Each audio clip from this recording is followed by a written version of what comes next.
Good morning, ladies and gentlemen, dear participants, this briefing. It's a great pleasure to be here, and I want to talk a little bit about the religious affairs that Uzbekistan is facing, that the changes in this sphere. And indeed, the window of changes that we're witnessing at the moment has touched the religious sphere and the relations between state and the people on these matters. And the changes, of course, they're characterized as positive and liberalization.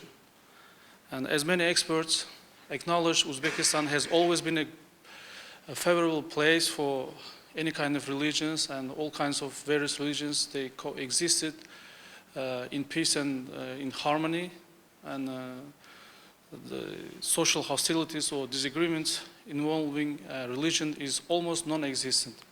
Actually, you can witness different kinds of praying houses, churches, mosques, or synagogues in one street in Uzbekistan, and there is no problem with that. And having said this, we have to admit the challenges that we faced in the years of independence. This is international terrorism, infiltrating various radical and extremist religious ideas, and then nobody now can say that the danger at that time was not imminent. And then many know that what we went through to preserve peace and stability in Uzbekistan and in Central Asian region as a whole. And the fight against these serious threats inevitably affected the lives of people. And it affected the religious matters as well. Freedom, practices, of course, there is always a cost when you talk about the security. And as a result, we faced issues with due process, with drop of confidence of people in state organizations, unlawful interrogation methods, etc.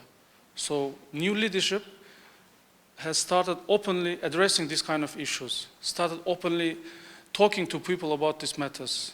The president himself it was his initiative to raise these kind of issues about torture in detention centers. And it wasn't just words. He started to introduce new measures, including in serious steps to make independent judiciary.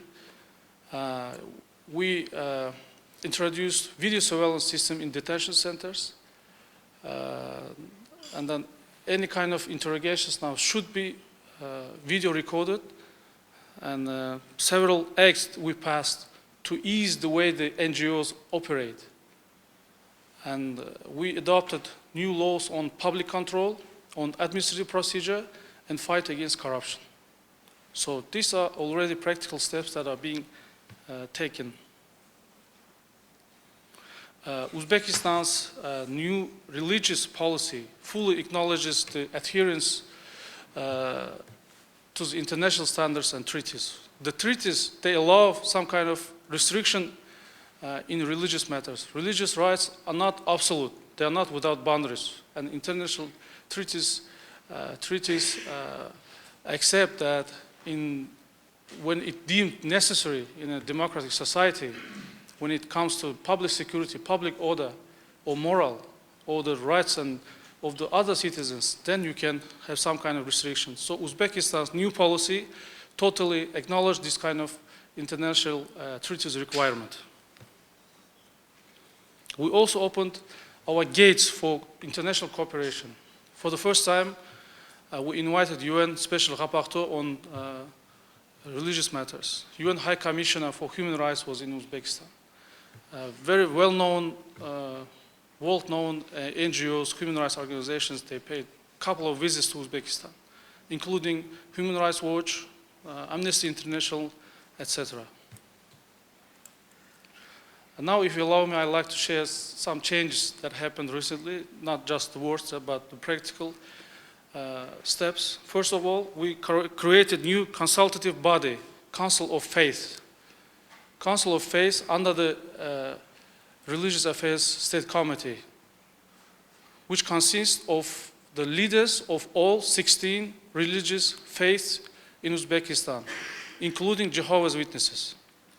The new act of president provides for housing assistance for workers of the religious sector. It eases the pension system for the workers of the religious sector. And second, we substantially reviewed the way we register the religious organizations. We reduced the registration fee by 5 times. We cut the documents that are submitted to get registered.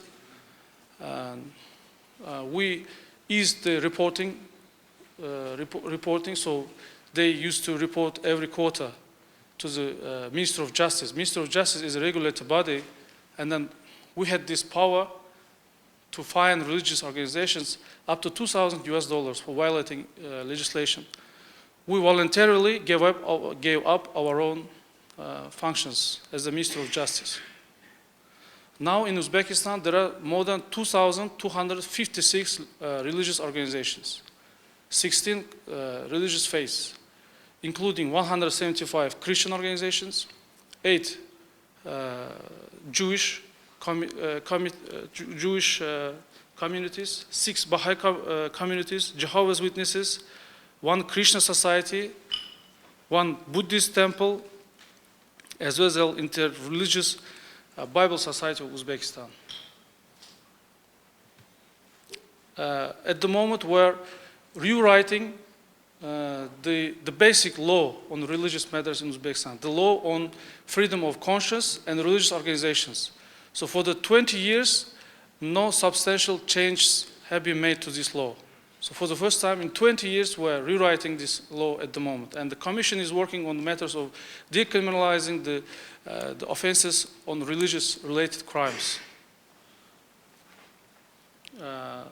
Also, the rights of individuals and legal entities to produce, import, and distribute religious materials and textbooks are being secured in this legislation.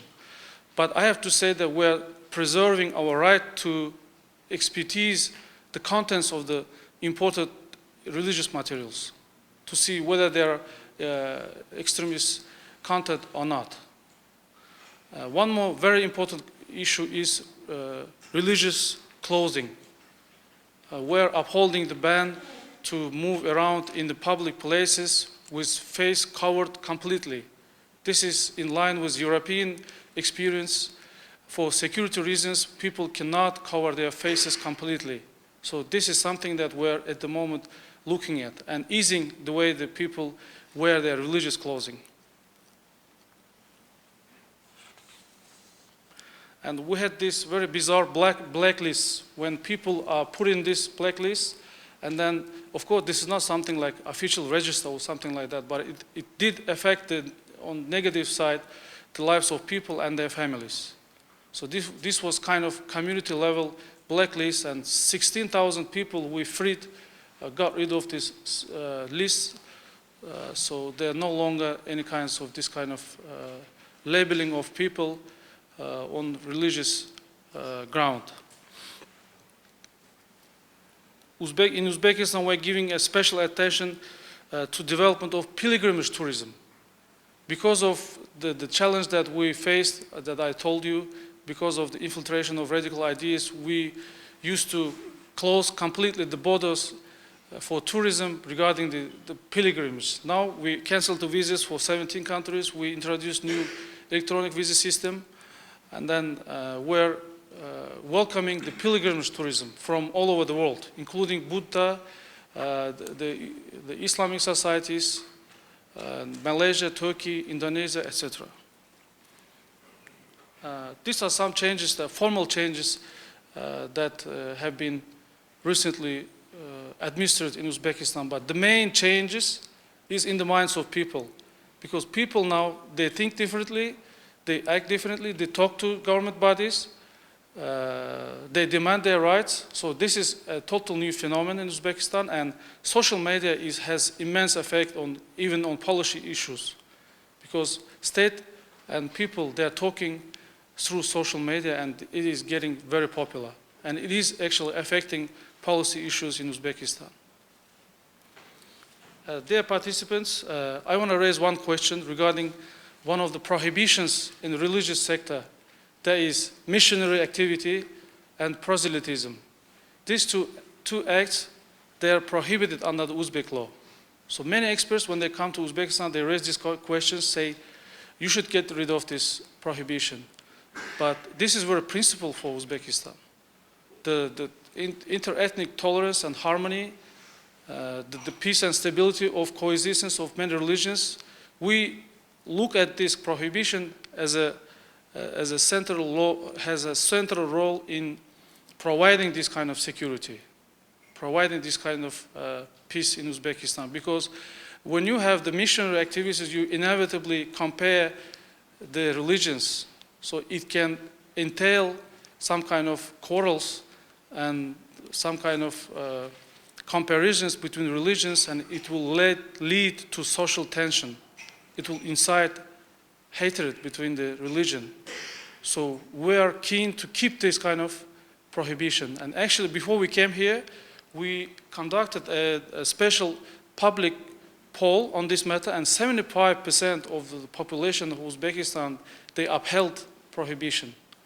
So at the moment, this prohibition will stay as a law, as a will of Uzbek people, as a guarantee of providing the security. I want to conclude that these dramatic changes, the word that dramatic because they are really dramatic. For the 1.5 years, we passed more than 1,000 pieces of legislation in all spheres. And we created a massive infrastructure to administer these new laws, including 1,000 people at the moment are dealing with issues of dialogue with people. 1,000 people. So they all work for the President's administration and oversee the issues of dialogue with the nation.